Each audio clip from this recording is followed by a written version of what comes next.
কথা সূরা মায়দা থেকে বলে মুনাফিকের মাধ্যমে আমরা বিদায় নিব, পারবো না ইনশাআল্লাহ। وأن يحكم بينهم بما أنزل الله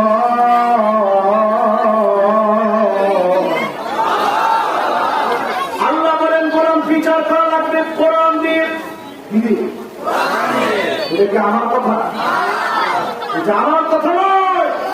সূরা মায়দার 49 নম্বর আয়াত ভাষায় দিয়ে শুনলেন, দাসুল কোরআনে দাস দিবে। আল্লাহ বলছেন বিচার করা লাগবে কোরআন দিয়ে, নবীজিকে বলতেছেন। তার মানে আমার আপনার বিচার করা লাগবে কি দিয়ে?